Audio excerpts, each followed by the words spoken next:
NASCAR and Cup Series team owners have been negotiating on a new charter agreement since the existing one will expire at the end of the 2024 season. Recently, NASCAR Chief Operating Officer Steve O'Donnell stated that a deal is very close, which fueled hope. However, the teams may not see it that way. So, what is going on right now? And will the teams be able to negotiate a deal? O'Donnell first discussed how to properly share money with the new media partners that have joined the sport. Ultimately, when our owners look at where the sport's potential is in terms of all the new media partners, the balance that we do have with linear and now being able to go with the Amazons, TNT Sports, all the opportunities we have with content, I think they get it, O'Donnell went on to say. Everyone wants to sit down and argue over who's going to split the money the right way, but ultimately, we'll get to a good place. Previously, Legacy Motor Club co-owner Jimmy Johnson stated that the discussions were at the 8th or 9th inning. Thus, O'Donnell's remarks support up his claim. NASCAR and Cup Series owners must compete on an equal platform, and happily, a solution to the charter structure looks to be nearing completion. But that is what NASCAR and its COO O'Donnell are saying, which coming from NASCAR would obviously be the best thing to say. But are things really that advanced? According to Sports Business Journal's Adam Stern, 3 sources familiar with the teams disagreed that a charter deal was very close to being reached. Also, one of those involved stated that serious concerns had still to be resolved. It is unknown what concerns remain for the racing teams during this procedure, but we can make some pretty good guesses. It's amazing to see the two parties negotiate the charter agreement. NASCAR may believe that an agreement is very close, but the teams do not appear to think so. Hopefully, NASCAR and the team owners can hammer out the specifics of a charter agreement, since a new pact helps everyone involved. And without it, things could get very rough for some of the teams, with some even suggested to leave the series. So, how far are they really, and what is there to expect for the teams? Thus far, the teams have allowed their charter bargaining period with NASCAR to expire without further extension, as discontent grows as the two sides are already in the start of the 2024 racing season without a deal. NASCAR has already signed $7.7 billion in broadcasting agreements with Fox, NBC, the CW, Amazon, and Warner Bros. Discovery, spanning the years 2025 to 2031.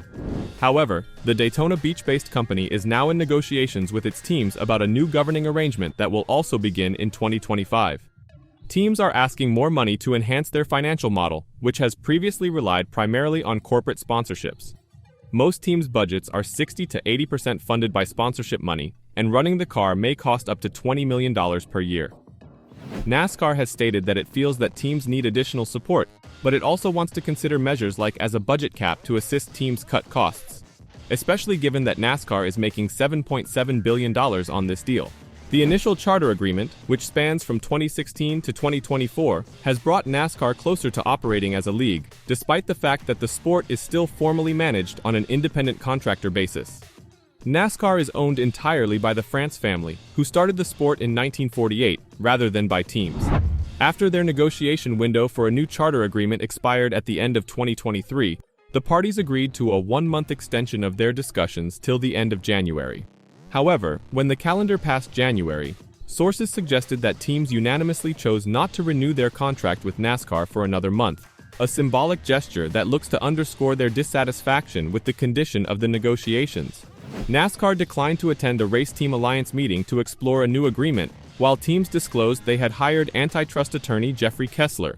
The original charter deal was negotiated in 2015, the first year of NASCAR's current 10-year media rights arrangement, which will end after 2024. It was intended to provide teams with enterprise value that they had never experienced before. While charters are similar to franchises, NASCAR differs from traditional stick-and-ball sports in that teams have no ownership in the league and are instead independent contractors. Still, teams think that making their charters permanent should be a logical progression as the sport becomes more league-like.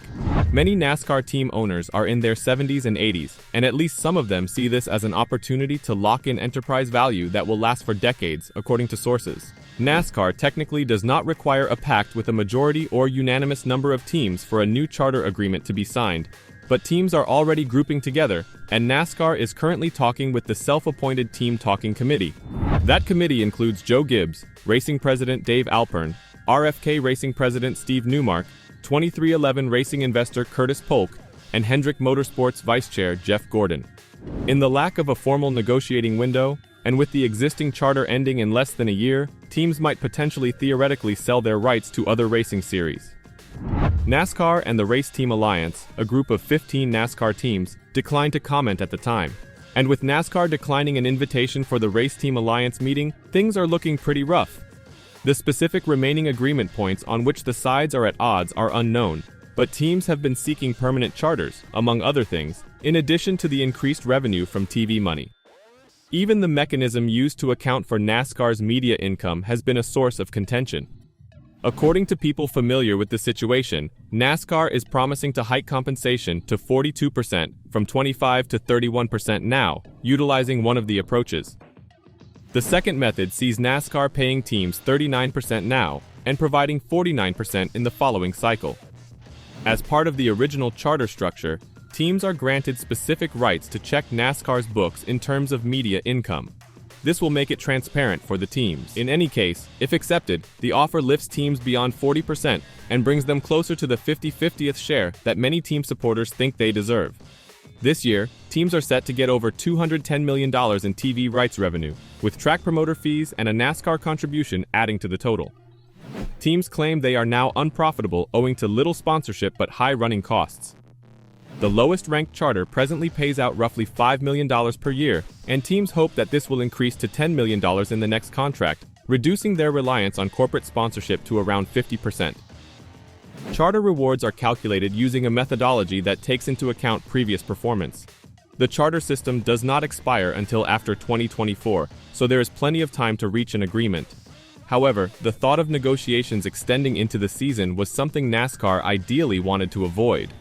The fact that the sides were unable to reach an agreement in the off-season will most certainly lead to increased scrutiny and publicity of the discussions. Although not clear, one source familiar with the matter stated that a deal was likely still months away. Most industry leaders feel that an agreement will be achieved. They both have something that the other requires. NASCAR's brand value as a racing property dates back more than 75 years. However, drivers and the teams that pay them are often the competitors that fuel the sport's enthusiasm. Teams such as Hendrick Motorsports, Team Penske, Wood Brothers Racing, and Joe Gibbs Racing have decades of institutional expertise and brand equity that NASCAR would find difficult to replace. Nonetheless, the opt-out may result in actions on both sides. While NASCAR is willing to continue using the charter system, if no deal is reached, the sanctioning body may be able to confiscate teams' charters. That would be terrible for teams, whose charter values have soared 11-fold in recent years and are currently worth about $40 million.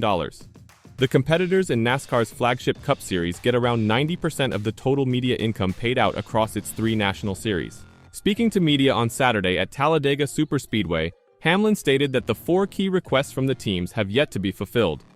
The 4 key elements that I haven't seen NASCAR brought up and what our ask has been, they have not addressed those or haven't conceded to those, Hamlin said in a statement. I think that it's positive messaging more than it's actually real. What are those questions? I would have to let the team negotiating committee answer that, but it's been the same 4 for a year and a half, he told reporters. They can tell you exactly what those are. The Race Team Alliance, a subcommittee made up of Hendrick Motorsports Vice Chairman Jeff Gordon, RFK Racing President Steve Newmark, Joe Gibbs, Racing Vice President Dave Alpern, and Jordan Brand agent Curtis Polk, is negotiating on behalf of the collective teams. Brad Keselowski, who co-owns RFK Racing with Jack Roush and the Fenway Sports Group, also indicated he hasn't heard anything to suggest a deal is imminent. There's nothing I'm aware of, but maybe there's something behind the scenes that I'm not aware of, Keselowski remarked in an interview. And deal must be reached before the 2025 season begins in February. What do you think? Will the teams reach an agreement soon? And if not, could we see some of the teams leaving the sport? Let me know your thoughts in the comments down below.